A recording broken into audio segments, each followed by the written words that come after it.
नमस्कार, स्वागत है आप सभी का उत्तराखंड की खबरों में। मैं आपके साथ निकिता कश्यप। बुलेटिन की शुरुआत करते हैं इस वक्त की बड़ी खबर के साथ, जो कि देहरादून से सामने आ रही है। आपको बता दें, श्रद्धालुओं के लिए अच्छी खबर सामने आ रही है।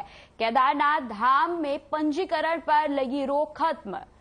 तो इस वक्त की हम आपको बड़ी खबर बता रहे हैं, जो कि देहरादून से सामने आ रही है। आपको बता दें, श्रद्धालुओं के लिए अच्छी खबर है। धाम में मौसम सामान्य होने के बाद लिया गया फैसला। केदारनाथ धाम में 22,000 से 25,000 श्रद्धालु कर रहे हैं दर्शन। श्रद्धालु प्रतिदिन दर्शन को पहुंच रहे हैं। तो आपको बता दें, केदारनाथ धाम में अब तक सर्वाधिक 5,60,000 श्रद्धालुओं ने दर्शन कर लिए हैं। साथ ही आपको बता दें, चार धाम यात्रा के नोडल अफसर और संयुक्त निदेशक ने यह जानकारी दी है। संयुक्त निदेशक योगेश गंगवार ने यह जानकारी दी है। तो इस वक्त की बड़ी खबर हम आपको बता रहे हैं, जो कि श्रद्धालुओं के लिए एक बेहद ही अच्छी खबर जो है निकलकर सामने आ रही है। आपको बता दें, केदारनाथ धाम में पंजीकरण पर लगी रोक अब खत्म कर दी गई है। वहीं आपको बता दें, मौसम सामान्य होने के बाद ये फैसला जो है प्रशासन की ओर से लिया गया है, और इस खबर के बाद से ही श्रद्धालुओं में भारी उत्साह जो है देखा जा रहा है, और लगातार श्रद्धालु धाम पर दर्शन के लिए पहुंच रहे हैं। तो इस वक्त की बड़ी खबर हम आपको बता रहे हैं, जो कि देहरादून से सामने आ रही है। केदारनाथ धाम में पंजीकरण पर लगी रोक को खत्म कर दिया गया है। वहीं धाम में मौसम भी जो है अब सामान्य बताया जा रहा है, और इसी के चलते जो है प्रशासन की ओर से यह कदम उठाया गया है।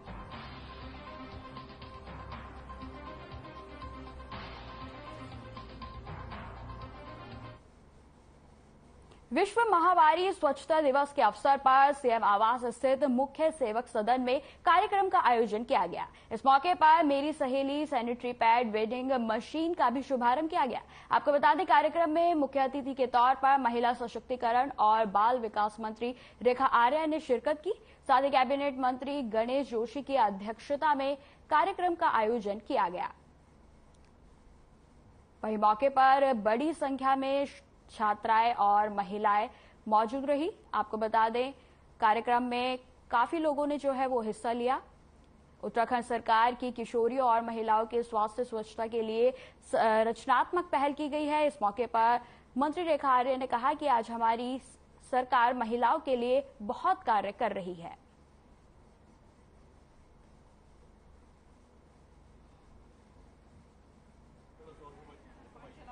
देखिए, एक महिला ने यह विषय वहाँ पर लिया कि इस प्रकार के जो पीरियड से संबंधित विषय है, मेंस्ट्रुएशन से संबंधित विषय है, यह बालिकाओं के लिए जो है और उनके स्कूलों में भी जो है उनका सिलेबस का एक पार्ट बने। मुझे ये कहते हुए बेहद प्रसन्नता है कि संबंधित विभाग से, शिक्षा विभाग से भी एक अधिकारी यहाँ पर मौजूद थे। उन्होंने यहाँ पर बताया कि हफ्ते भर में एक दिन इस प्रकार के विषयों को लिया जाता है, जहाँ बालिका के ग्रोथ से लेकर बालिका के साथ में जो हार्मोनल चेंजेस आते हैं, उसके लिए उसको जागरूक किया जाता है। आगे आने की कृपा करें। गीता मियावाला से पंचायत भवन।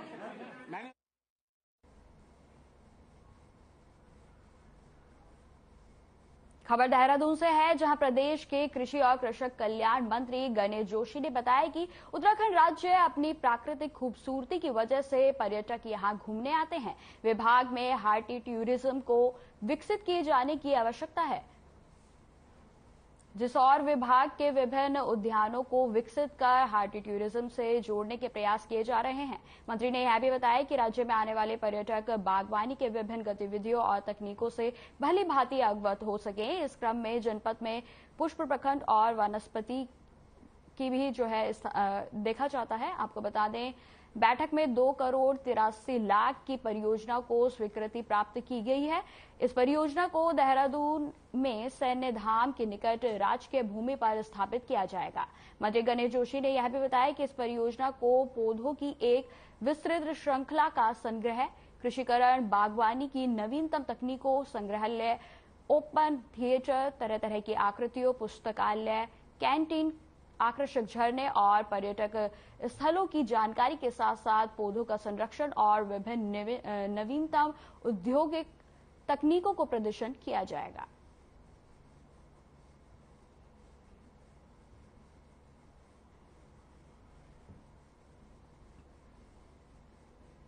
देखिए, सबसे पहले मैं माननीय मुख्यमंत्री जी का आभार व्यक्त करता हूं कि जहां मुझे सैनिक कल्याण विभाग मुझे दिया, वहाँ कृषक व कृषक कल्याण विभाग मुझे दिया, ग्राम विकास मुझे दिया। और मेरी कोशिश रहती है कुछ ना कुछ मैं नया करने की कोशिश करता हूँ। अभी हमने एक श्री अन्न महोत्सव 4 दिन का यहाँ पर किया था, लोगों को श्री अन्न के प्रति जागरूक किया। और वहीं अभी हम एक बॉटनिकल गार्डन सैन्य धाम के बिल्कुल बगल में हम लगे हुए क्षेत्र में बनाने जा रहे हैं। उत्तराखंड राज्य आंदोलनकारी मंच ने से राजधानी देहरादून के शहीद स्मारक पर विचार गोष्ठी का आयोजन किया गया, जिसमें उत्तराखंड राज्य आंदोलनकारियों ने तमाम लंबित मसलों को लेकर चिंतन मंथन किया। इस दौरान आंदोलनकारी मंच द्वारा तमाम लंबित मामलों को न पूरा किए जाने को लेकर नाराजगी भी जताई गई। आपको बता दें, मामले पर प्रदेश प्रवक्ता प्रदीप कुकरेती ने सरकार पर आरोप लगाते हुए कहा कि अभी तक सरकार के द्वारा राज्य आंदोलनकारियों का चिन्हीकरण का काम नहीं पूरा किया गया है, जो कि अपने आप में एक चिंता का विषय है। इसके साथ ही राज्य आंदोलनकारियों को सरकारी नौकरी में 10% क्षैतिज आरक्षण का मसला भी अभी तक सुलझ नहीं पाया है, जिसको लेकर भी राज्य आंदोलनकारियों में चिंता जताई है।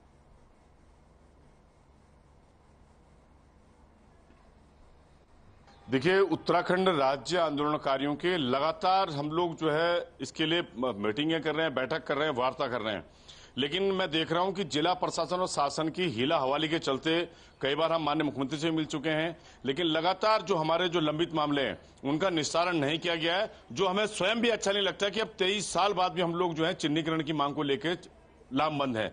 लेकिन क्या है कि 2014 के बाद जिस प्रकार से जो चिन्हीकरण के मामले हैं वो तमाम लटकाए हुए हैं, किसी भी जिलाधिकारी ने उस हिसाब से जो काम करना चाहिए था उसकी आउटपुट नहीं दी, जबकि सरकार ने उसके शासनादेश भी निकाले।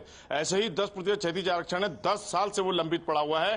कहीं न कहीं इन कारणों से कभी कानून में उलझा के, कभी शासन में उलझा के, कभी उप समिति में उलझा के बार बार करने के बावजूद उसका लाभ नहीं मिल पा रहा है। चाहे वो फिर मूल निवास का प्रश्न हो, चाहे वो भू कानून का प्रश्न हो, तमाम राज्यों के परिसीमन का प्रश्न हो, उन सबको देहरादून के कई इलाकों में टप्पेबाजी की घटनाओं को अंजाम देने वाले ठग गिरोह के 3 शातिर बदमाशों को देहरादून पुलिस ने गिरफ्तार किया है। आपको बता दें, डीआईजी एसएसपी देहरादून दिलीप सिंह कुंवर ने बताया कि आरोपियों के कब्जे से चोरी की लगभग 6 लाख की कीमत के 6 फोन, एक अवैध तमंचा, कारतूस और घटना में प्रयुक्त कार को बरामद किया गया है। आरोपियों के नाम यूसुफ, रिजवान और आदिल बताए जा रहे हैं। साथ ही आपको बता दें, पुलिस ने बताया कि यह तीनों नशे के आदी हैं और अपने नशे की पूर्ति के लिए टप्पेबाजी की घटनाओं को अंजाम देते हैं।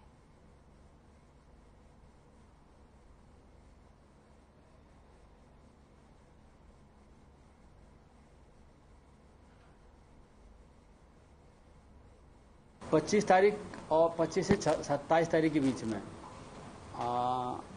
धर्मपुर, रिस्पनापुर, प्रिंस चौक, आईएसबीटी, इन 4 जगहों से टक गैंग के द्वारा अलग अलग बहाना बना करके लगभग 6 मोबाइल फ़ोनों की उन्होंने चोरी करी।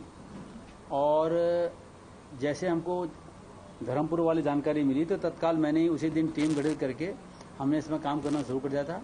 इस पूरे घटनाक्रमों के पीछे 3 लोग सामने आए हैं और इनको पकड़ने के लिए एक प्रभावी साथ जो सीसीटीवी फुटेज है उनको हमने देखा। प्रधानमंत्री नरेंद्र मोदी के 101वें मन की बात कार्यक्रम को प्रदेश भर की बीजेपी के कार्यकर्ताओं ने बूथ स्तर पर सुना। आपको बता दें कि बीजेपी प्रदेश अध्यक्ष महेंद्र भट्ट ने राजधानी देहरादून के राजपुर विधानसभा क्षेत्र में प्रेम सुख वृद्धा आश्रम की वृद्ध माताओं के साथ इस मन की बात के कार्यक्रम को सुना। प्रदेश अध्यक्ष ने मन की बात कार्यक्रम को सुनने के बाद मीडिया से बात करते हुए कहा कि प्रधानमंत्री नरेंद्र मोदी अपने मन की बात कार्यक्रम के जरिए देश के हर वर्ग के लोगों के बारे में चर्चा करते हैं। यही वजह है कि प्रधानमंत्री के मन की बात का कार्यक्रम को सभी वर्ग के लोग मन से सुनते हैं। उत्तराखंड में भी बीजेपी कार्यकर्ता बूथ स्तर तक बड़ी संख्या में इस कार्यक्रम को सुनने का कार्य करते हैं। आपको बता दें, जिसके परिणाम स्वरूप आज देश भर में उत्तराखंड राज्य मन की बात कार्यक्रम को सुनने वाला पहला राज्य बना है।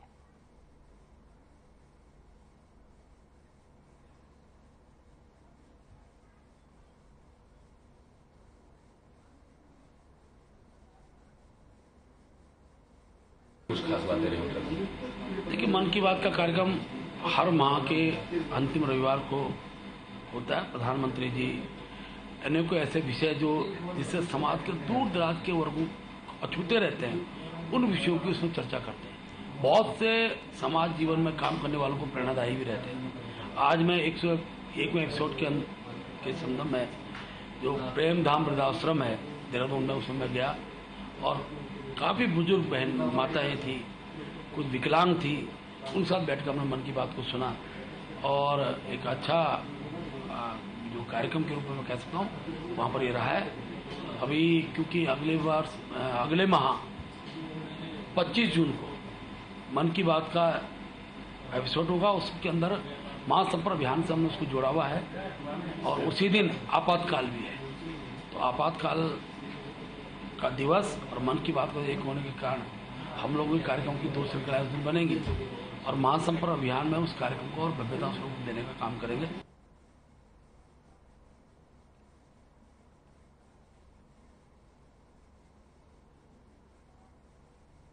उत्तराखंड के डीजीपी अशोक कुमार ने प्रेस क्लब में निःशुल्क 2 दिवसीय दिव्यांग जन स्वास्थ्य शिविर का उद्घाटन किया। आपको बता दें, उद्धार नागपुर महाराष्ट्र सामाजिक संस्था और उत्तराखंड प्रेस क्लब और राज्य एड्स नियंत्रण समिति के संयुक्त तत्वाधान में दिव्यांग जन स्वास्थ्य शिविर का आयोजन किया गया है। इस मौके पर डीजीपी अशोक कुमार ने कहा कि आर्थिक रूप से कमजोर लोगों की सेवा करना पुण्य का काम है। उन्होंने कहा कि इस शिविर में 100 से ज्यादा लोग लाभान्वित होंगे, जिससे उनके जीवन में बहुत बड़ा परिवर्तन आ जाएगा।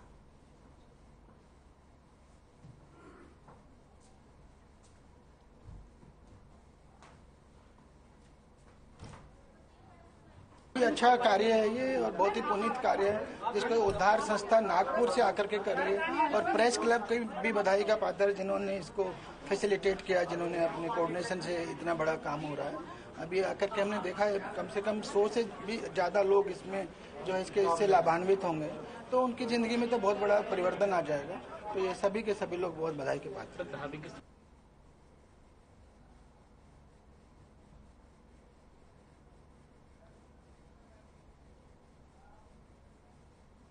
इस वक्त की बड़ी खबर का रुख करते हैं, जो कि देहरादून से सामने आ रही है। आपको बता दें, पुलिस का ऑपरेशन मर्यादा अभियान लगातार जारी है। मर्यादा में न रहने पर पुलिस सख्त है। आपको बता दें, ऑपरेशन मर्यादा के तहत पुलिस के द्वारा कड़ी कार्रवाई की जा रही है। मालदेवता सौंग नदी में शराब पीकर हुड़दंग किया गया है। हुड़दंग करने वालों पर भी पुलिस ने बड़ी कार्रवाई की है, जिसमें कि आपको बता दें 15 लोगों को गिरफ्तार कर लिया गया है। 42 लोगों को। तो इस वक्त की बड़ी खबर हम आपको बता रहे हैं, जो कि देहरादून से सामने आ रही है। पुलिस का ऑपरेशन मर्यादा लगातार जारी है, जिसमें कि आपको बता दें केदारनाथ धाम में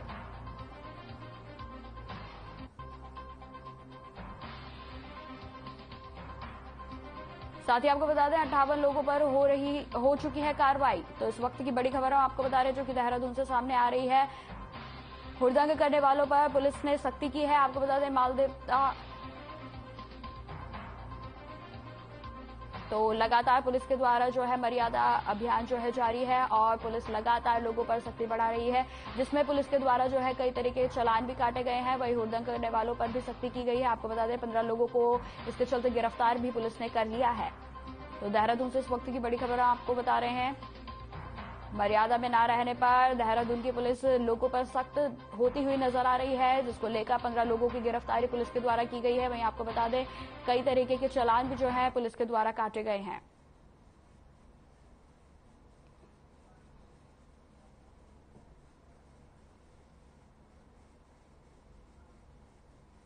उत्तराखंड कांग्रेस ने प्रदेश सरकार पर गंभीर आरोप लगाए हैं। कांग्रेस की मुख्य प्रवक्ता गरिमा मेहरा दासोनी ने सरकार को आरोप लगाते हुए कहा कि सरकार ने आंगनवाड़ी केंद्रों की महिलाओं पर जबरदस्ती आदेश थोपे हैं। आपको बता दें उन्होंने यह भी कहा कि सरकार ने जबरन आंगनवाड़ी केंद्रों की महिलाओं को अपने केंद्रों पर सैनिटरी नैपकिन बेचने का आदेश दे दिया है, जिसमें कहा गया है कि 5 रुपए नैपकिन का मुनाफा सरकार को दिया जाएगा और 1 रुपए खुद रखा जाएगा। साथ ही कहा कि पर्वतीय क्षेत्रों में आंगनबाड़ी केंद्रों तक पहुंचने के लिए 8 से 9 किलोमीटर सर पर गत्ते के डिब्बे लेकर महिलाएं आंगनबाड़ी केंद्रों तक सैनिटरी नैपकिन पहुंचा रही हैं, जबकि उसके अवज में सरकार उनको सिर्फ 1 रुपया मुनाफा दे रही है, जो जायज नहीं है। साथ ही उन्होंने कहा कि एक तो सैनिटरी नैपकिन की क्वालिटी बेहद खराब है, जिसकी वजह से उसकी बिक्री नहीं हो रही है। वहीं अब विभाग की ओर से शासनादेश निकालकर 35 से 40 हजार आंगनबाड़ी केंद्रों से मांगे जा रहे हैं, जबकि बिक्री ही नहीं हुई है।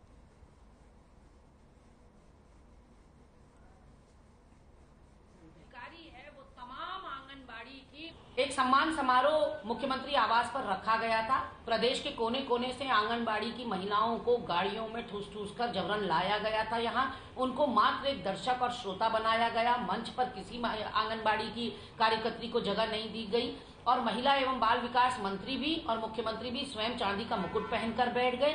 आंगनबाड़ी कार्यकर्त्रियों की इतनी माली हालत ठीक नहीं है कि वो चांदी का मुकुट दोनों को गिफ्ट कर सके, इसलिए स्वयं ही चांदी का मुकुट ऑर्डर भी कराया गया, अपने ही हाथों से पहना भी गया और सम्मान समारोह था आंगनबाड़ी कार्यकर्त्रियों का। लग रहा था सम्मान समारोह मुख्यमंत्री का और रेखा आर्या का है। अधिकारी है वो तमाम। चलिए अब सीधा रुख करते हैं देहरादून का, जहां मुख्यमंत्री पुष्कर सिंह धामी क्या कुछ कह रहे हैं, आपको सुनाते हैं। पूरा होने के अवसर पर आप सभी मीडिया के सभी पत्रकार बंधु, छायाकार बंधु, सभी इलेक्ट्रॉनिक मीडिया, प्रिंट मीडिया, इस संवाद कार्यक्रम में हम सबके बीच में आज जिनको मुख्य रूप से केंद्र सरकार की सभी उपलब्धियों के साथ यहाँ पर बात रखनी है, आज के मुख्य अतिथि के रूप में हमारे भारत सरकार के मंत्री, मेरे भाई मित्र, हमारे बगल से ही जो है लोकसभा के सदस्य मुजफ्फरनगर से आप सब जानते हैं, आदरणीय संजीव बालियान जी, मैं उनका स्वागत करता हूँ, यहाँ पर अभिनंदन करता हूँ। हमारे प्रदेश के कर्मठ अध्यक्ष आदरणीय महेंद्र भट्ट जी और इस पूरे महासंपर्क अभियान के प्रभारी के नाते जिन्होंने हम सब के बीच में, हम सब लोगों के बीच में समन्वय और सभी कार्यकर्ताओं का उत्साहवर्धन करना है, घर घर तक अभियान को चलाना है, ऐसे हमारे विद्यार्थी जीवन के साथी, हम सब लोग विद्यार्थी परिषद के जमाने में सब साथ काम करते थे। उत्तर प्रदेश विधान परिषद के सदस्य और अनेकों पदों पर जिन्होंने काम किया है, अनेकों दायित्वों को संभाला है, ऐसे हमारे भाई अश्विनी त्यागी जी, मैं उनका भी स्वागत करता हूं। हमारे प्रदेश महामंत्री संगठन, जिनके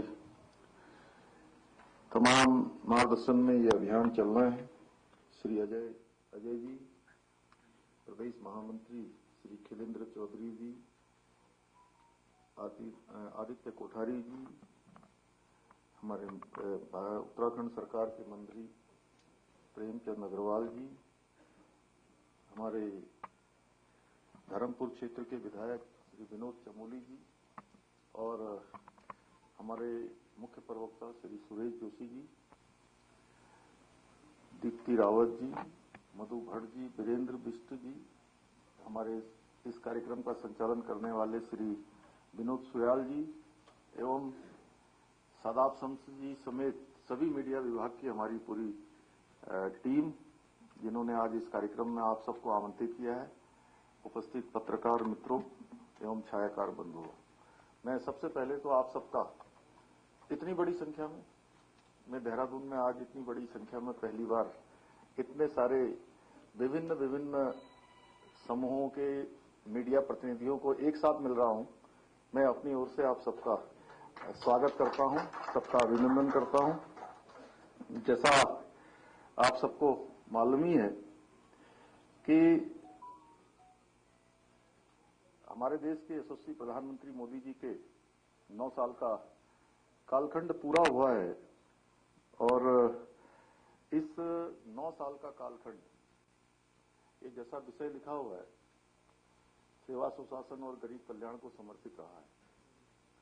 2014 से पहले जितनी भी यात्राएं, जितनी भी योजनाएं आती थी, वो सारी योजनाएं इस आधार पर बनती थी, उसकी डिमांड जनता में रहती है कि नहीं रहती, इस बात का आकलन नहीं होता था, बल्कि इस बात का आकलन होता था कि कौन सा किसका व्यक्तिगत रूप से हित साधा जाने वाला है, इसलिए इन योजनाओं को अमल में लाया जाता था।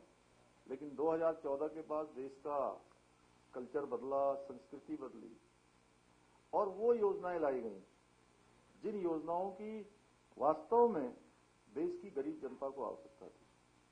अगर हम एक एक योजना की बात करें तो मैं समझता हूं कि अनेकों योजनाएं ऐसी हैं जिन योजनाओं के कारण से देश के एक बड़े वर्ग का उत्थान हुआ है और उसमें से मुख्य रूप से गरीबी हटाओ। फिलहाल इस बुलेटिन में इतना ही। खबरों की और भी जानकारी के लिए बने रहे हमारे साथ। नमस्कार।